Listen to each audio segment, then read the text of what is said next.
Is it laundry time in the Formula One World Championship? What if the broken clock is actually right? Welcome to Tuneful Helmets, your occasional spicy hot take roundup of the latest F1 rumours, all with almost believable conspiracy theories to back them up. Everything here is carefully researched for hours to make sure it is totally founded in logic, reason, and truth. Or not, who knows? Shall we see if we got anything right in today's exciting and dynamic racing world? I think we did somewhat okay. Did we? I suppose we did in hindsight. You definitely did. I'm feeling good about my predictions. Yeah, you did good. I started out with it's going to be like Raw Dog and a 24-hour non-stop flight between London and Sydney. No, it wasn't a banger, but it was a pretty reasonable race. I did not sleep through it. Bahrain usually produces something. Yeah, only because the track is apparently older than some of the drivers, and so it's got. What was the stat they were saying at the start? It's never been resurfaced. It's never been resurfaced, which I thought was weird, and I don't understand how they've managed to pull that off. Well, I mean, how much erosion do you get in the desert? We get the tracks driving around on it, and they blow up, and they set fire to it. And there's sand everywhere. And there's sand grinding on it. It's just terrible, but, apparently not. My second prediction was Max wins, and Yuki was in the top 10. No, but yes. Max did not win, but Yuki was in the top 10. Yeah, the Red Bulls were the closest we have seen them, but probably not how they want to be. No. They're as close as they want to be, but in the wrong place. And then last one, I said Lando doesn't make it into Q3 and blames it on somebody impeding him. He did not blame someone impeding him, but he did make it to Q3, but he kind of screwed up in Q3. So I'm going to give myself a close, but no points for that. Fair enough. We had our fourth winner in fourth races. This was purely just optimism and hopium, and maybe Ferrari could pull it off, and no. But Oscar is our first repeat winner of 2025. I wonder if there's any stat about the first repeat winner actually going on to win the championship. Interesting. We will send our scientists to work this out. No, I'm not going to look it up. I didn't say you were the scientist. I said a scientist. Well, are you going to go look it up? I don't know. That concludes everybody who currently works for this podcast. If you'd like to apply for your job as a scientist in an unpaid position for an amazing internship, please call us at feedback@tonefallhelmets.com. I also had a Ferrari Gaylord Red Bull. Yep. See, this says how the race was, because Andrew is falling asleep already, despite it being an interesting race. It's been a long week. I'm doing great. Ferrari gain on Red Bull, they do. And I said Liam is the lowest placed Red Bull driver. And yeah, because of the penalties that he incurred all upon himself, he is indeed the lowest placed driver for the Red Bulls. Yeah, he was definitely fighting down the back there today with one arm, two arms tied behind his back because he couldn't remember how to drive. It is. I don't want to say he's Nick DeVries bad, but it is not looking good for Liam. Yeah. In some respects, I feel pretty bad for him because he actually showed a lot of potential last year, and when he was he replaced Daniel Ricciardo temporarily in the previous season. He showed a lot of potential. I think he just pulled him up too soon. And now his confidence is shot. Yeah, you need to pull up somebody who's still working on their high school diploma, like Kimi Antonelli. That's the real issue, or the real trick. Exactly. Or a Max Verstappen. You need to put a 16-year-old in the car who doesn't know any better.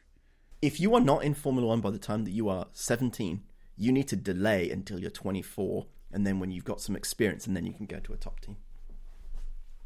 You don't know what you don't know. We have some listener feedback, apparently, about our suggestion about how we build out the Red Bull WEC team.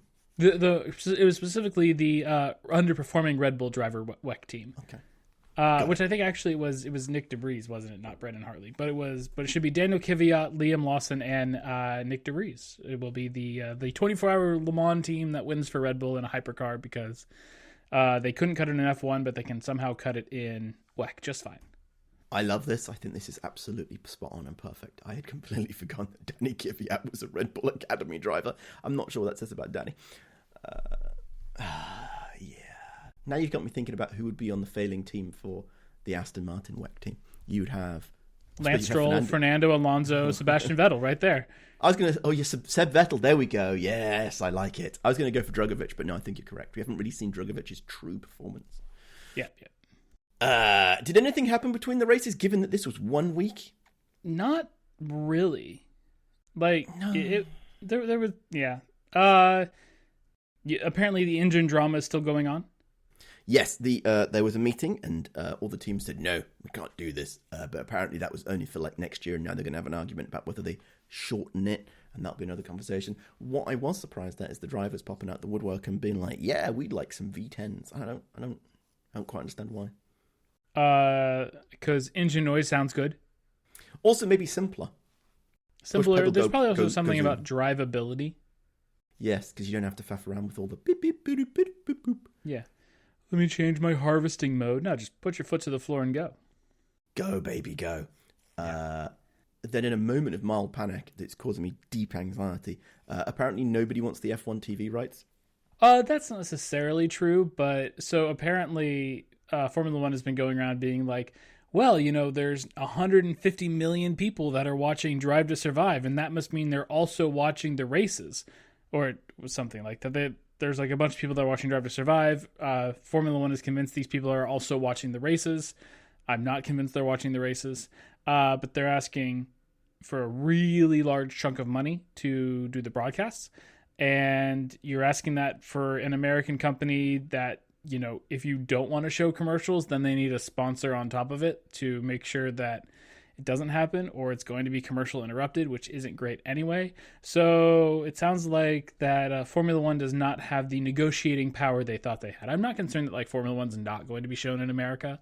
I think it's doing better than it has ever done, but it's definitely the case of they thought they were going to be able to extract a massive amount of TV rights, and everybody's kind of going, no, we don't want to pay that much. So here's my anxiety. What happens is somebody decides to pay a lot of money for it, but part of the deal is that they can no longer do F1 TV in the US, and then I can't use F1 TV and have to pay some other company, which isn't the bad part. The bad part is that this new company will decide that they want their own commentators, and I will be stuck not having the Martin Brundle and Idiot Crofty commentating throughout the entire race, which really, to be honest, really does make Formula One commentating a real thing, and I'll be deeply disappointed. I also realized that there is a timeline on this, because they have to get this right sooner than you'd think, because in 2 months' time, we're going to get the Formula One movie. And while the trailer is cinematically exciting, the acting appears to be a bit wooden, and I have a funny feeling it might be a bad film. And therefore, if the film bombs, they need to get the deal signed before it turns out the film's a bit It's a Jerry Bruckheimer film, though, right? He's producing? Yes, but more importantly, it's the Top Gun guy, the Top Gun 2 guy.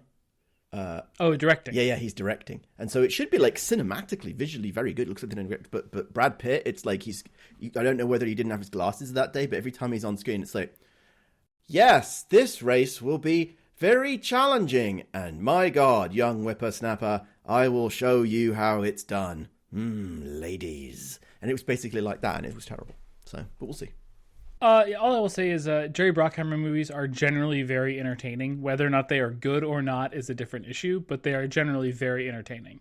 Yeah. And maybe that's what will save it. But that's the other thought, is maybe Apple just wants to spend the money on it, and then when Apple will do it and they'll have no ads, it'll be great.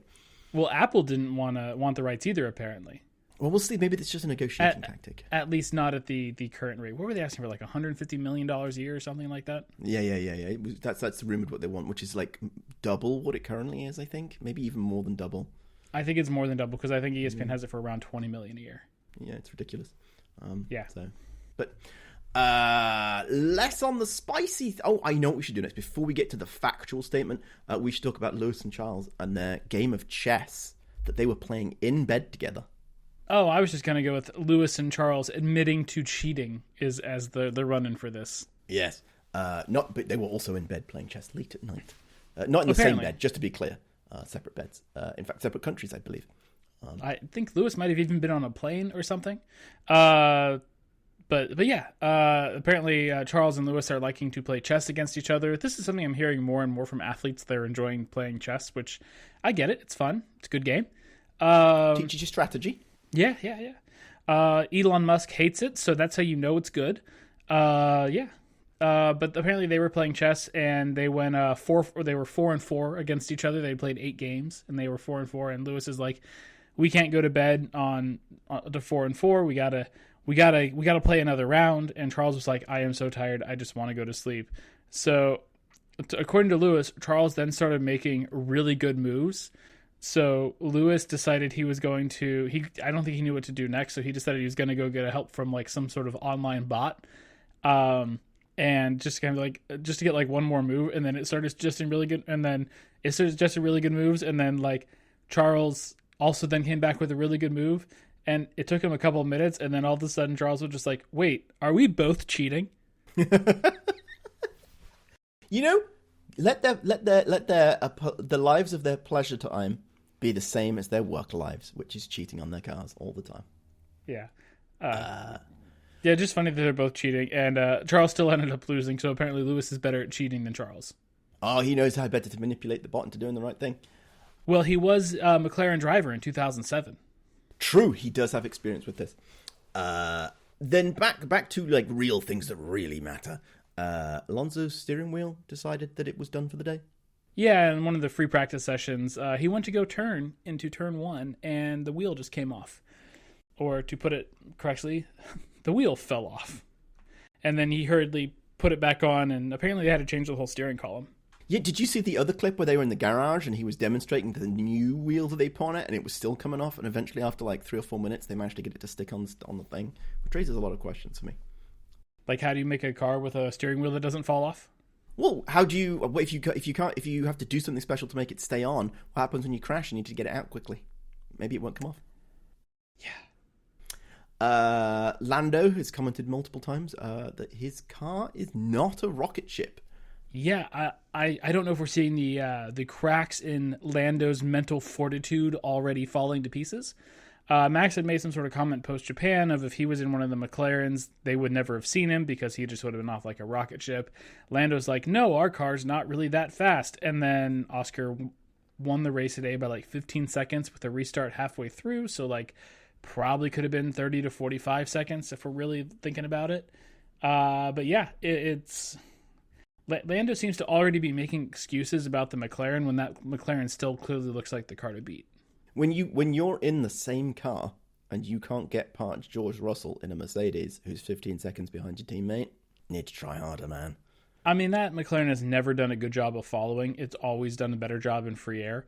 So, you got to jump the start in order to make sure you make up some of those places early. This is a challenge. It's a skill that we all have to develop.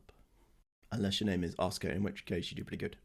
Yeah, either way, I am still not buying... I am not shipping a Lando Norris Formula One World Championship yet. No, I would not be pre-printing those t-shirts. I mean, honestly, if you take away Australia, which was Oscar's kind of like one weird moment, he would be leading the championship. If he had just been like 6 feet to the right when he came off after going off on that penultimate turn in Australia, he would have not gone mowing, and he would have definitely been doing much better. Or if the team would have let him pass Lando earlier in the race, he wouldn't have followed Lando into the gravel trap. Oh, now we're in what if land. What if? Anyway, should we see if any of these people maybe have jobs because everybody's washed? Oh, I was just gonna say this is Zach Brown's deal with the devil of collecting all the drivers. He can only have one really good driver.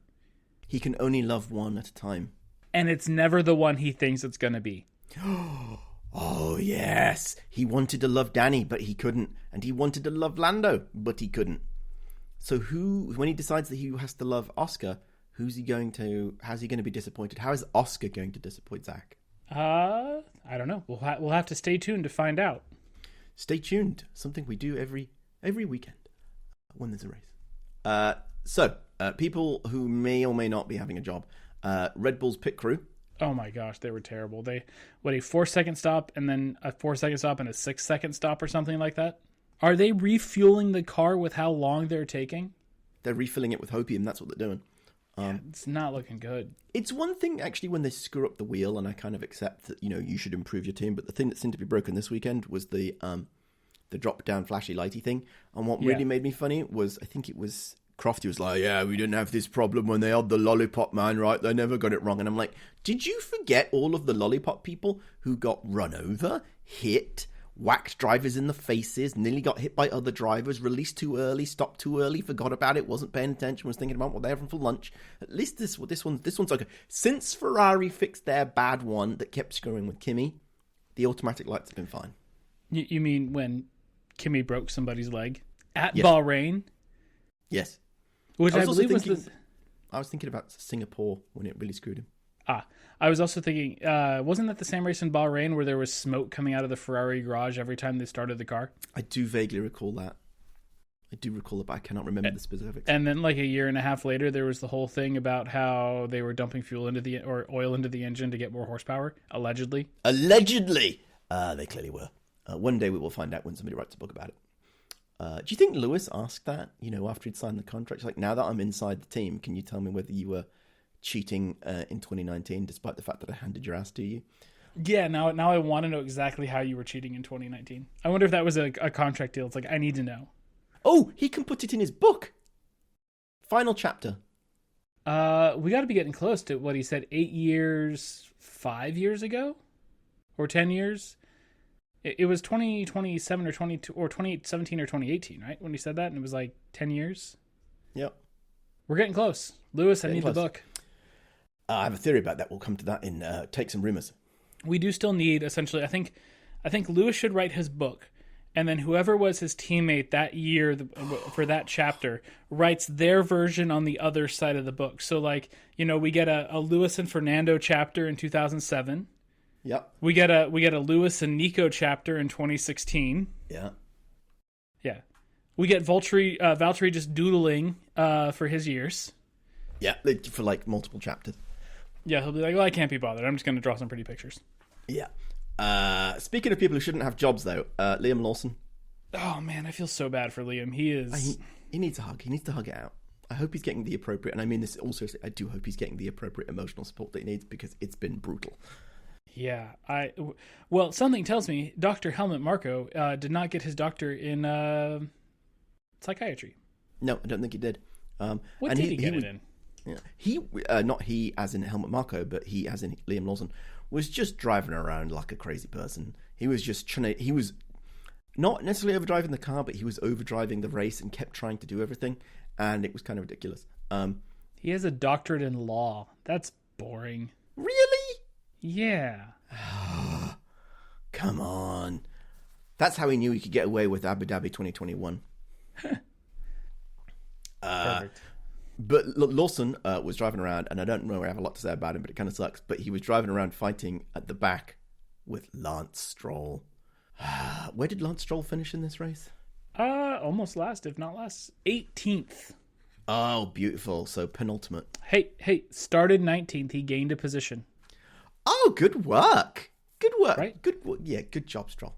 Good job. Meanwhile, Fernando Alonso started 13th, finished 16th, lost positions. Speaking of people who are washed, so I think it is time that Formula One needs to have a serious conversation about taking out the laundry.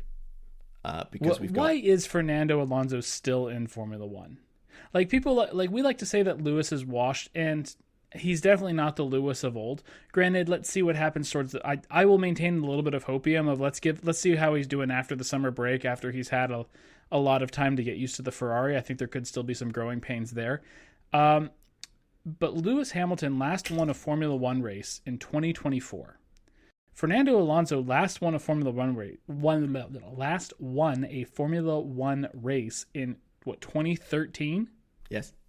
He has never won a race in the turbo hybrid era.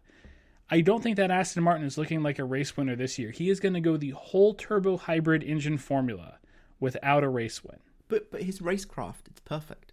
Yes. Fighting on the back half in the midfield. That's really showing off his skill set. Yeah, it's terrible. So yeah, he's washed. We just talked about Lewis, washed. Max, washed. Lando, washed. Stroll, washed. Stroll, washed. I mean, for the purpose of the podcast, we can say Max and Lando are washed, but I don't think they're actually washed. So we're really talking about, over a quarter of the grid, they've been washed, they're clean, they're ready to go. They can go, they get the jammies on and just, chill out and be done. So, except Lewis. Lewis isn't really done. I have a theory about Lewis, which will come later. And then last but not least, the other people who probably should be taken out back and given a swift beating was the entire data team at Formula One, because about, I don't know, a quarter of the way into the race, things started to go a bit weird, and then they started to get weirder again, and then George's transponder decided it would like to take a vacation, and everything got very confused, and we were basically using pieces of paper to work out how and where people are on the track. To be fair, I think George's whole electrical system was starting to go a little crazy because there was one point in time where he was like losing gear shifts. There was also the whole thing about like, hey, maybe you will, maybe you'll lose your dash, and that's not great. I wanted that to happen to George, and so that he also lost his radio, and so that he could keep going through the whole race and pretend he was a god. I am guessing that breaking news. Well, I just decided to refresh the Formula One docs page, and the skid wear on car number 27 was checked. I forget who car number 27 is. Oh, Hulkenberg. And it is under the 9mm required thickness, so I'm going to assume we have an incoming DNF for Nico Hulkenberg. Ruh-roh. Right? It has since been referred to the stewards, but I am not sure it's going to go their way. Oh, dear, oh, dear. Dear, oh, dear. Crisis. And Liam has a 10-second penalty and 2 penalty points for his collision with Nico Hulkenberg in turn 1. Oh, dear, oh, dear. So he got 15 total seconds of penalties so far, and we're not even talking about the race yet. We're just clearly going through the decision docs. George has posted, again, breaking news, George has posted on his, I think, Twitters, saying he's really excited about his P2 and celebrating it. And I'm trying to work out, oh dear God, there's a half-naked picture of Lando Norris. I did not need to see that. On George Russell's Instagram, which raises some questions. Anyway, where was I saying? Yes, George is clearly trying to lock this in because once you've posted it on the internet, you can't possibly be disqualified. Let's see what happens. And Jack Doohan has currently got a 5-second penalty for leaving the track without justification for multiple times. Typical. Trying to break all the rules. But it looks like we might be getting a George decision soon. But let's go back to instead of talking about the decisions in the race, before we even talk about the race, let's talk about qualifying. Good plan. I like your thinking. Piastri drove like a king. Yeah. Lando Norris drove like a dunce, really. I think we said at the top. I think we said at the start of the season, if Oscar can fix his qualifying performances, he is the threat to win the world championship. And in a race season so far, where every race has been won from pole, Oscar's looking really good. Yes, and I am excited about this prospect. I would like Oscar to win the championship if he continues to have the attitude that he has. Has Oscar outqualified Lando? Are they 2-2 or 3-1? I think they're 2-2. 2 for this one. Because it would have been Lando would have outqualified Oscar in Australia and Japan, and correct. Oscar outqualified Lando in China, and so we're 2-2 in their battle. That's going to be a good qualifying battle. Yep. That qualifying battle, I think, is going to lead to the championship battle. Yes. And I think Lando said that he wasn't going to think about the championship until the halfway mark, and Oscar might put it out of distance by then. Oh yeah, for sure. At this rate, definitely going to happen. Norris needs to take a moment and sort his life out. But also, Gasly surprised. He was what, P5? He was up there. Yeah, he was up there. Great, got the car in a good place and then stuck it there and kept it there most of the race. So, but not to jump to the race yet. That's P5 out qualifying Lando Norris and Max Verstappen. Yeah, at least with Max, he's got an excuse. The car's terrible. So terrible. The stewards forgot what job they were supposed to be doing, and completely screwed up Albon's quali. That was disgraceful. Yeah, it felt so like I always want them to do that sort of thing. Not the outcome that they have, but like don't wait until the end of the race to make some adjudication. Not into the race, end of qualifying to make some adjudication. Just do it straight away. And instead they just screwed it up after they'd started Q2, and it turns out Nico Hulkenberg he'd gone off track limits. I think it was. Yeah. But I think especially as qualifying, it's one of those things of like, you have the time in qualifying to easily inspect all the laps as they're happening because you're not doing anything else. You even have time between Q2 and Q3 to correct any sort of mistake. Because it's 5 minutes that you have between, so you have time for the last laps to double check all the last laps, and then at some point in time you just can't say like, oh yeah, no, we screwed up, because what are you gonna do? Like rerun qualifying? Yeah, because like Alex, technically he's listed as technically being part of Q2 and setting no time. Yeah, that was. I'm not sure Alex would have got it all the way into Q3 like his teammate Sainz did. but he deserved the opportunity in that situation. I think it actually is kind of like because he has been out qualifying Sainz, and Sainz did put it into Q3. It could have been a double Q3 for Williams. So, it's a shame when the stewards screw up like that. But I think at some point in time you just got to say, all right, well, we didn't catch it at the time. Nico, you got lucky, and not like say, oh, well, actually his time's deleted, because that just makes y'all look like idiots. Unless there's an aspect of if you don't say it's been deleted, then it will be used against you in a future case where, like, well, you didn't delete Nico's lap, so why are you deleting my team's one now? But yeah, but we talked before in the past about how they should have, like, they have a certain amount of lapse time to be like, we're going to review something and then we're going to give some sort of decision on it. Like, there does need to be a time limit, because we can't get to, like, Jeddah next week and be like, actually, we re-looked at some of the footage for Bahrain and we've decided to give this driver a 5-second penalty because of something we didn't like. Like, as much, I don't want to relitigate 2001 or 21 all over again, but, like, giving Lewis a 5-second penalty in Bahrain for leaving the track 33 times would not make a great deal of sense now. Sorry, you've just got me thinking about the stewards waking up one day and going through 5 years of decisions and just issuing a bunch of stuff about previous races and everybody like, what is going on? And they're like, and this course is so-and-so, and everybody's just in chaos. We've decided to reinstate, we've decided to undisqualify Ayrton Senna from the 1980-something Japanese Grand Prix where he went off the track, and we decided to disqualify him. They would try that. Anyway, should we talk about the race? Sure. I mean, it was good-ish. It was much better than last week. Yes, that is for certain. It wasn't just a processional. We had a safety car for debris. That's a change. A safety car for debris. Nick was at the race? No, just people smashing into Williams cars. Oh, I see. So I can see why you think Nick would be at the race. Yes, it's distinctly possible. No, thank you for that clarification of making me help realize that it was not Nick Debris throwing himself prostrate on the track. But that's interesting, because last year in Qatar, they didn't throw a safety car when, there was clearly debris on the track until it was way too late. So I guess they're making changes. They've learnt their lesson. Yeah.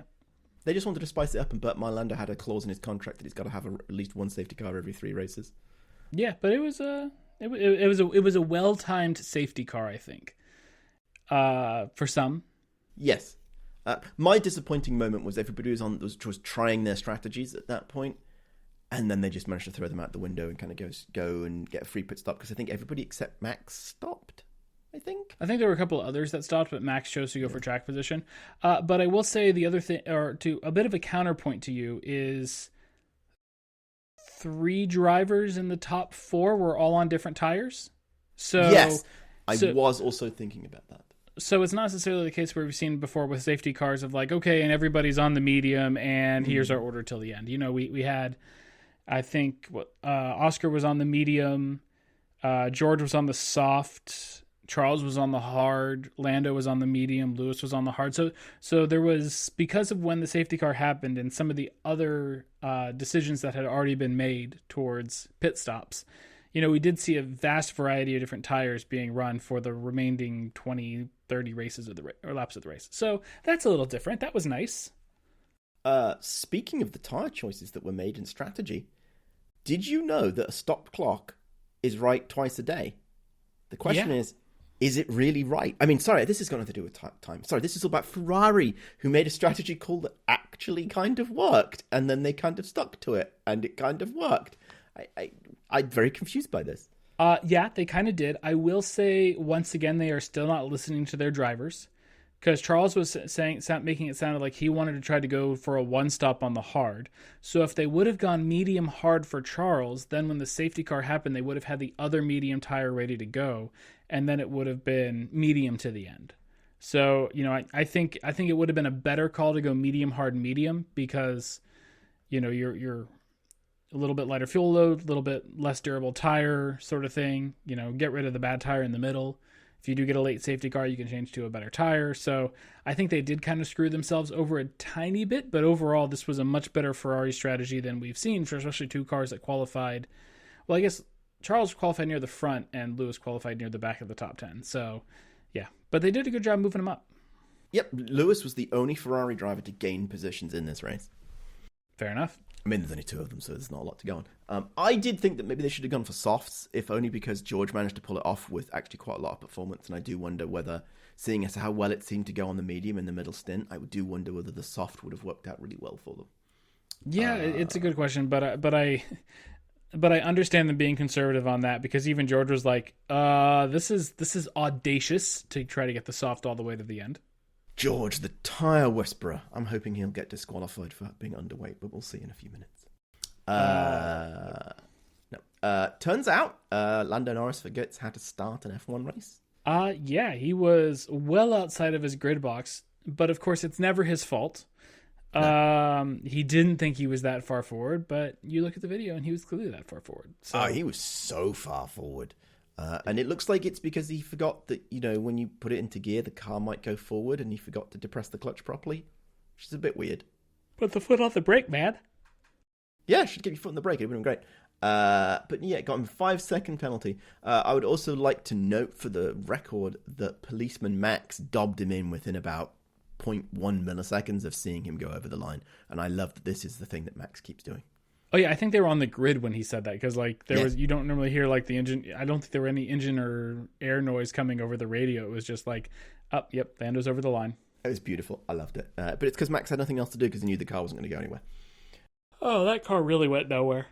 You went nowhere. You have Lando's post-race interview, and you were talking about him not owning up to it. Well, that, and yeah, he's just. He kind of mentioned that he drove a very bad race, and he did drive a very bad race, and he made a lot of mistakes, and these are mistakes that we have constantly seen from Lando, and he does not look like he is going to feel like correcting them at all.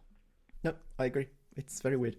Because one thing we can say, looking back on Lewis's decade of domination, Lewis always drove very conservatively, and he sometimes knew that it was better to just bring the car home where it is rather than overdrive it, and Lando just seems to constantly overdrive the car.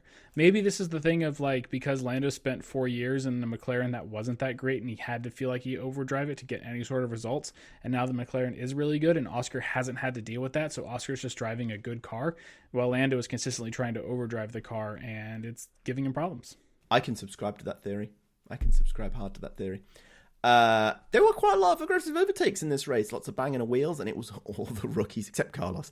And they kept trying everything. Kimi, I can't remember what happened to Kimi, but he screwed up at the beginning and basically spent the entire race trying to come back from it, stopped one more time than everybody else.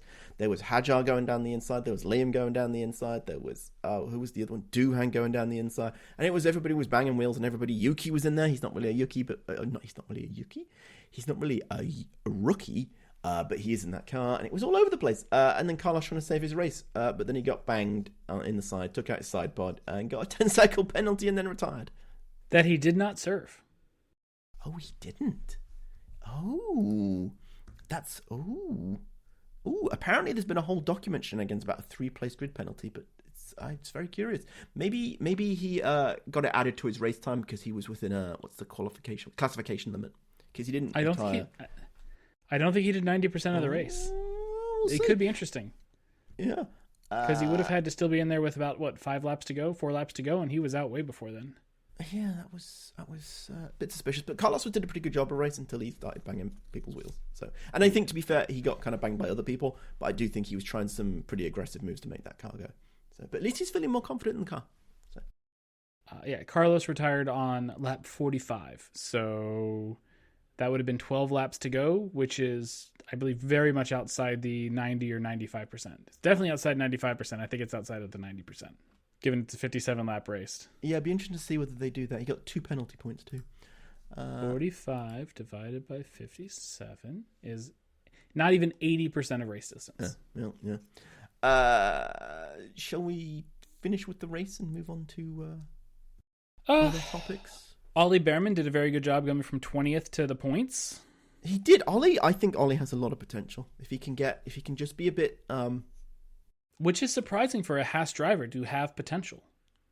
Yes! Unlike their other drivers. But, that's what they do. But we'll see. It's because he's got the Ferrari engine and he's got that Italian vibe coming through him.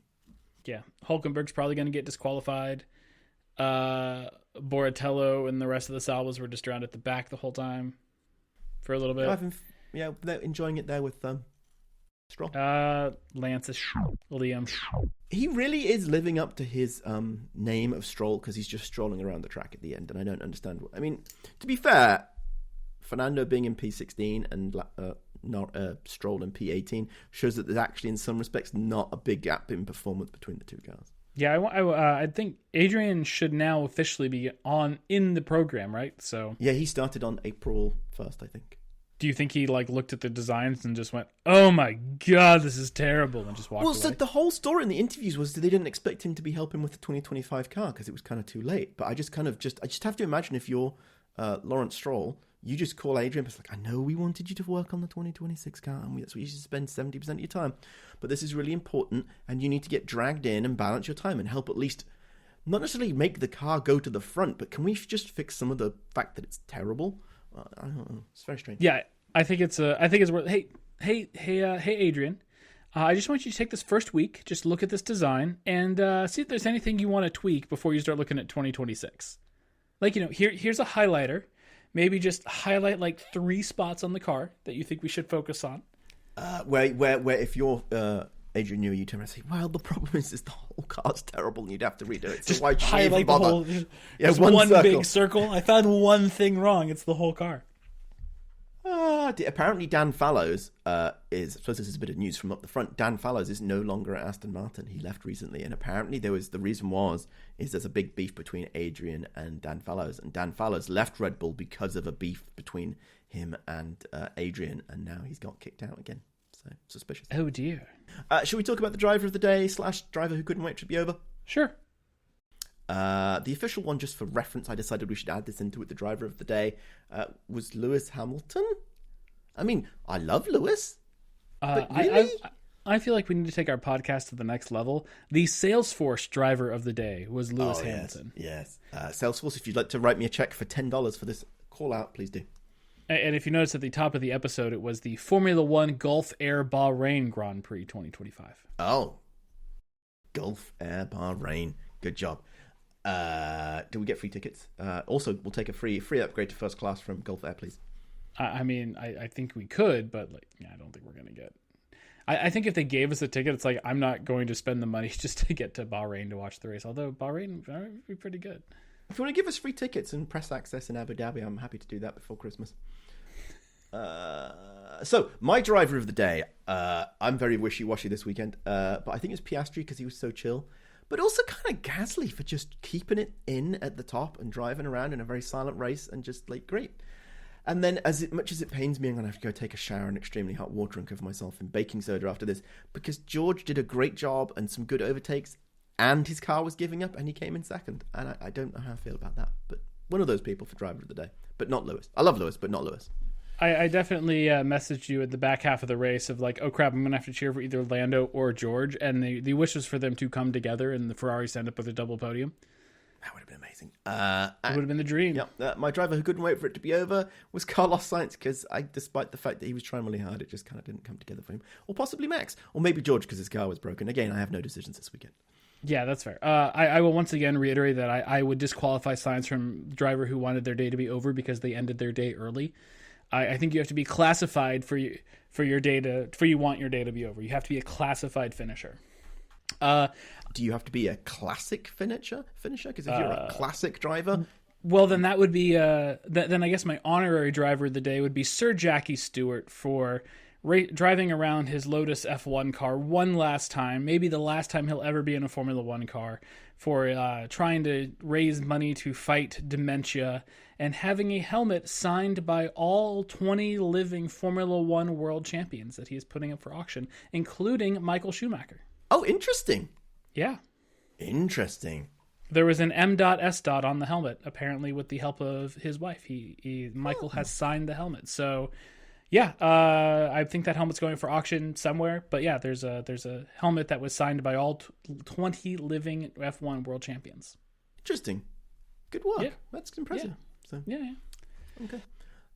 But my driver of the day was Oscar Piastri. I mean, he put no foot wrong. He just blitzed away from everybody. He was living in his own little dream world. It brought back to the visions of Max and 2023 where, he was just vibing out front, listening to music or something. And I feel like that was an Oscar's drive today. And I mean, when you do nothing wrong, we can't really say you're not the driver of the day. It's very true. Did you see the commentary that he had on the radio message about his drinks not working? Yeah. Don't forget to drink. Well, I would if it was working. I'm so calm on that. He's not quite the Iceman, but he's definitely calm. And then my driver who couldn't wait for their day to be over was anybody running the hard tires at any given time. That tire did not seem to work. Nobody seemed to like it. Nobody was happy with it. Like it was not a good tire. Everybody who chooses to go hard, maybe they should have just gone soft instead. But yeah, maybe. It's a weird one. I mean, we could do a whole podcast ranting and raving about how Pirelli makes their tire choices. They should just switch to wooden wheels and call it good and see what happens. You mean like the wooden planks on cars that are getting teams DQ'd? Yes, exactly. There we go. Shall we move on to the championship watch? Yes, because we currently don't have any car documents or documents related to car number 63. So we'll keep moving on. Championship watch. Oscar's looking really good. If it wasn't for that DQ in Australia or bad race in Australia, he would be leading the championship. I did not see just how far he is behind Lando. Let's look real quick. He is 3 points behind Lando Norris. He is one speeding ticket. Sorry, wait, no, that's in it's driving license. Yeah, no, he's close. He's close, and I think it'd be next week. Hopefully. Yeah, I forgot there was a race next week. Next weekend's going to be chaos for me. It's fantastic. Yeah, they need to break up these races. I need more than a week between each race. Yeah, we need more than a week just for some drama to happen between the races. Exactly. If we just go immediately from race to race, there's not enough time for like he said, she said's going throughout the paddock and responses and tea to happen. We need more time. I agree. But most importantly, on the most important championship watch, Ferrari is now just 14 points behind Red Bull for third place in the Constructors' Championship, which Dominic could not understand why I was so curious about third place in the Constructors' Championship going into recording this, until I reminded him that this could trigger Max Verstappen's exit clause, apparently, that he could be out of Red Bull by his own choice at the end of 2025 if they're not in the top three by the summer break. I love it. I think this could be so great. I had not picked up on it, but I love that this is what's going on. I just thought you were trying to like spicy between Red Bull and Ferrari. But no, there's something on the line. Because you got to think Toto wants Max, and Mercedes seems like the most logical place for Max to land because George is on the second year of the 1+1. So George doesn't have a drive for next season. Toto could get Max in there. Who knows where George goes? Does he just go to Red Bull in a straight swap? But then, like, Helmut Marko was adamant about using the driver's program that Red Bull has to fill the seat. So then is it Yuki and Isaac in 2026 if that happens? Because Yuki's been like linked to Aston because of Honda. Like Max leaving Red Bull could throw the entire grid in disarray, and I would love to see it. I am looking forward to the headlines when George is second in the championship, Kimi's way down the back, and Toto decides to fire George and pick up Max instead, just like they showed disrespect to Lewis and decided to get rid of him. He will truly be paving his way to be the next Frank Williams. Yes, change your drivers out like they're used toilet paper. No, that's not right. Anyway, you also have a very interesting point here about Zach Brown. And his love for his drivers in his giant collection of them like a serial killer. Yes. So before the start of the season, Zach Brown made the comment of the Lewis Hamilton era is over and the Lando Norris era is begun. He really hates Max Verstappen, that's for certain. But now he has to choose who he wants to love. Is it Oscar that he loves? How can he transfer his love? You know what this is? So if you go way back when to when McLaren had Fernando Alonso, and when Zach Brown first took over the team, there's like an Amazon documentary about this season. And he loves Fernando Alonso. It's like his favorite racing driver. And he wants to get Fernando more than 2 world championships. So does he think that Lewis actually is the 2021 world champion? And Lando is actually the 2024 world champion, thus leaving Max with only 2 world championships and at least not more than his favorite driver, Fernando Alonso. It's all about Fernando. Yeah. Fernando just tugs at your heartstrings and brings you in to love him. Either way, the question is, how long before it's actually the Oscar Piastri era? Next week. It could be. And then what's he going to do at the end of the year? Ask Oscar to move over so Lando can at least get one more win this season? Yeah, maybe. Something. Should we move on to spicy wakes? Ooh, spicy takes and rumors. Sure. I have a very short one. I have one finally. I'd thought of one. I think Lewis will retire when he's 44. So he's got 4 more years. Because his number's 44. I think at some point you have to hope somebody gives him a drive for when he's 44. Oh, he signed in that contract. He's going to get 3 years into the 2026 regs. It's going to happen. It's fine. That's fine, yeah. Predictions for Formula 1 STC Saudi Arabian Grand Prix 2025? Perfect. I love using the full name. Yeah, I got some. I think Oscar will be leading the championship by the end of the weekend. I'll say Red Bull will be down. Red Bull will be down to 4th in the constructors. Is that also bold? Yeah. All right. And then I will say not 1, but 2 safety cars at Jeddah, and we do count the SEs. I think this is a bold prediction. Because my prediction is there'll be no safety cars. Nobody will bin it the entire weekend. So we're including free practices. Yes. Although Jack Doohan may be making that sad for me if he forgets to turn off the DRS this time, he's going to have problems. I also suspect that Ferrari is on top. I'm not specifying which Ferrari, but I do mean both of them 1-2 for Ferrari. You're saying a Ferrari 1-2? Yes. All right, we got to clarify that in the document. Okay. So just when a Ferrari ends up on top of like another Ferrari and causes a safety car, you can be like, well, yeah, Ferrari on top of a Haas. And that's what happened. Yes, that will also count. I'm also saying that Max will be nowhere, which I think is probably not that bold a prediction, but we'll see. And that both Williams will be in Q3 and finish in the points. Whoa. A Williams resurgence. Will Williams finish ahead of Red Bull in the constructors' standings? It seems almost likely at this point. I think there's a distinct possibility, and that will be great. That will be glorious. I think the real question is, like, does Max decide to, like, take any sort of parental leave and what that looks like for Red Bull? Like, if he's in the title fight, I don't think he leaves. But if he's, like, nowhere, which is currently how it's looking, is he even... Yeah, he's still 3rd in the championship, but he's only 6 points ahead of George Russell. And we got 3 months yet, so... Yeah. I love the idea of him deciding that it's not going that well for him, so he's just going to take the rest of the season off. I love that because it would be so Max. It would be so absolutely perfect to be like, I'm done. Bye. And maybe he comes back in 2026. I don't know, but that'd be amazing. Mika Hakkinen sabbatical. Yes, I love it. Both drivers begin with M. Yep. And then Max and Mika back on the grid in 2026 in the Cadillac car. Oh, yes. I was going to say all McLaren. Drivers on a sabbatical. Yes, love it. Did Mika ever actually retire, or is he technically still on sabbatical? And everybody says he's still on a sabbatical, but because he does still race occasionally, just not in Formula 1, obviously. So. Yeah. But like, because there was the thought that he would come back to McLaren at some point in time, and he hasn't. In an alternative universe, he did. He came back in 2004 instead of Raikkonen. Him and Kimi in the same team at the same time. Ooh, that would have been very Finnish. Yes. Do you think? Sorry, David. Finish the season. Yeah. But I'm just wondering, like, does he have like a contract with McLaren out there somewhere of like he gets one more season in a McLaren car, and just at some point in time he's going to be like, actually, I would like to race Formula 1 again. And then it becomes down, who does that kick out, Lando or Oscar? Oh, it'd be so good if just to give me, because Mika has the contract. I'm sure he'd just buy him out at this point in time.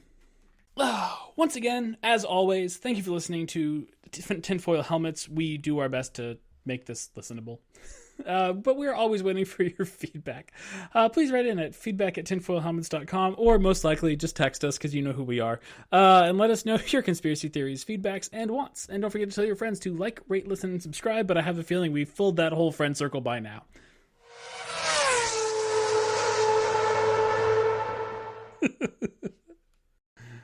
Maybe somebody will find this organically.